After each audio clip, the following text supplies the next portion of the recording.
और इससे पहले की खबरों का रुख करें, सबसे पहले मध्य प्रदेश विधानसभा का रुख करेंगे, जहां पर एक प्रेस कॉन्फ्रेंस चल रही है जिसमें बीजेपी के प्रदेश अध्यक्ष वी डी शर्मा मौजूद हैं, सीएम डॉक्टर मोहन यादव मौजूद हैं। इस भारतीय जनता पार्टी की ओर से उनका बहुत हृदय से अभिनंदन करता हूं, बहुत बहुत स्वागत करता हूं। और जॉर्ज कुरियन जी मध्य प्रदेश से चुना जाना ये हमारे देश के लिए और मध्य प्रदेश के लिए, मध्य प्रदेश के विकास में उनके माध्यम से कई प्रकार के नए आयाम स्थापित होंगे। और ख़ास तौर पर जो डेयरी और फिशरीज के वो मिनिस्टर हैं, इसलिए उस माध्यम से भी मध्य प्रदेश को नई सौगातें मिलेंगी। हमारे मुख्यमंत्री जी के नेतृत्व में डेयरी को लेकर के नए प्रयास और नए काम मध्य प्रदेश ने शुरू किए हैं, तो उसमें भी एक बड़ी भूमिका आदरणीय जॉर्ज कुरियन जी की रहेगी।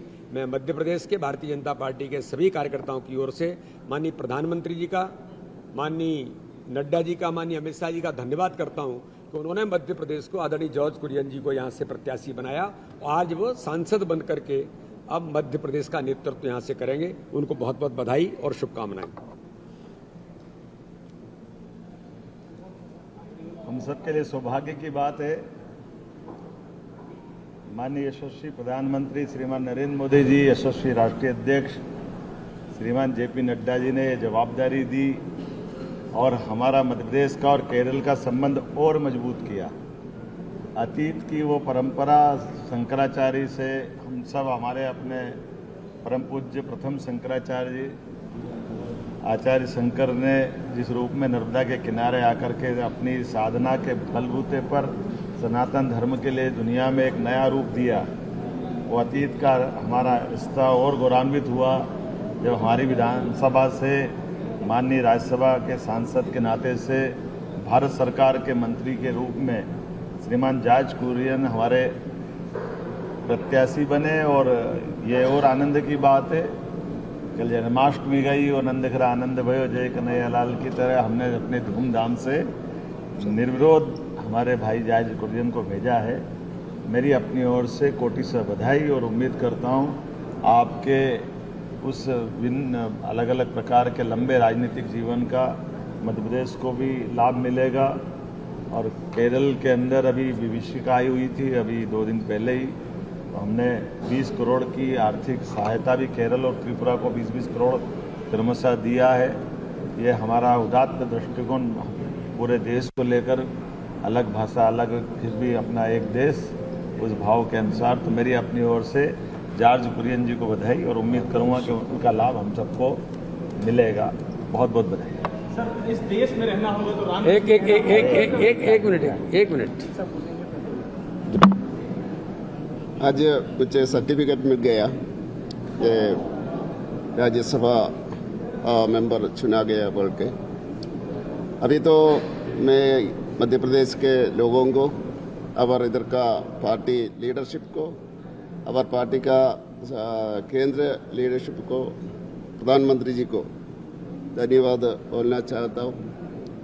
और कल 20 करोड़ रुपया मध्य प्रदेश का मुख्यमंत्री जी ने, मोहन यादव जी ने, केरल का जो लैंडस्लाइड हुआ वायनाड में, यह रिलीफ वर्क के लिए दे दिया, ये रिलीफ फंड में।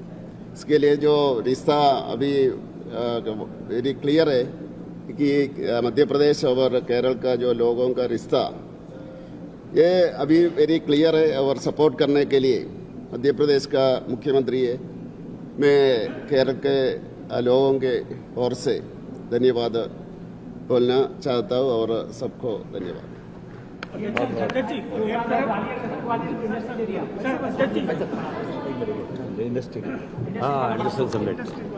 Industrial summit. मुझे इस बात की प्रसन्नता है कि जब से हमारी सरकार बनी, लगातार औद्योगिकरण की दिशा में हम लगातार काम कर रहे हैं और खास करके संभाग में जाकर के औद्योगिक निवेश को लेकर के इंडस्ट्री रीजनल कॉन्क्लेव कर रहे हैं और इसका जो प्रतिसाद मिल रहा है वो बहुत अच्छे से मिल रहा है। पहले उज्जैन, फिर जबलपुर, कल ग्वालियर में इंडस्ट्री कॉन्क्लेव होने वाली है। और जिस प्रकार से अभी तक निवेशकों का और रोजगार की अगर बात करें, बड़ी उत्साहजनक समाचार के साथ ये इंडस्ट्री का एक तरह से यज्ञ देखा जा रहा है।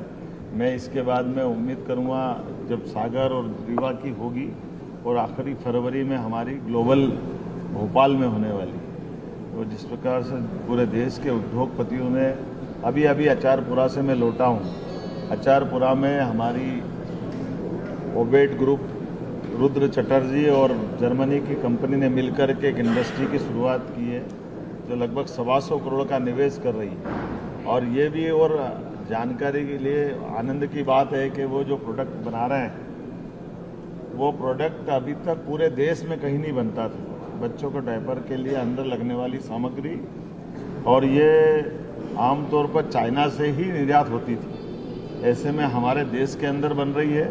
और जैसा उनने जॉर्ज ने मेरे से कहा है कि मैं पहली बार ही भारत आया हूँ और पहली बार आकर के मैंने मध्य प्रदेश में निवेश किया, मुझे बहुत अच्छा लगा। और उन्होंने कहा कि हम इसको अभी जो निवेश कर रहे हैं इसको 4 गुना आगे तक ले जाएंगे, अर्थात 1000 करोड़ तक का वो कारखाने को बढ़ाएंगे। और केवल वो नहीं, लगातार कई देशों के निवेशक अपने देश के अंदर के उद्योगपति बड़े पैमाने पर निवेश करने आ रहे हैं। यही इसी से जीडीपी में बढ़ावा होगा और माननीय मोदी जी के नेतृत्व में डबल इंजन की सरकार लगातार ताकत के साथ आगे बढ़ेगी। मेरी अपनी ओर से आप सबका भी सहयोग मिलता रहे, ये अपील के साथ धन्यवाद। अध्यक्ष जी को लगातार साध्वी प्रज्ञा सिंह ठाकुर के बाद अब कंगना रनावत।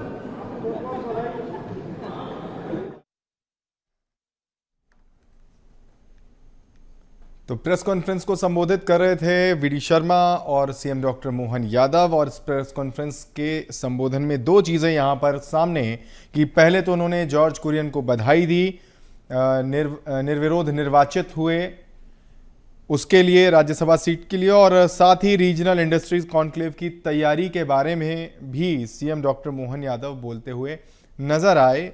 उन्होंने बताया कि कुछ ही देर पहले वो अचारपुरा से लौटे हैं और यहां पर इंडस्ट्रीज का उन्होंने अवलोकन किया। ग्वालियर में कल होने वाली रीजनल इंडस्ट्री कॉन्क्लेव की तैयारियों पर उन्होंने अपनी बात रखी। आपको चलिए पहले ये अपडेट दे देते हैं कि जॉर्ज कुरियन जो हैं वो राज्यसभा सीट के लिए निर्विरोध निर्वाचित हो चुके हैं। राज्यसभा सीट जो ज्योतिरादित्य सिंधिया के लोकसभा चुनाव जीतने के बाद खाली हो गई थी, यहां से बीजेपी ने जॉर्ज कुरियन को अपना प्रत्याशी बनाया था और जॉर्ज कुरियन जो हैं वो निर्विरोध निर्वाचित हो चुके हैं।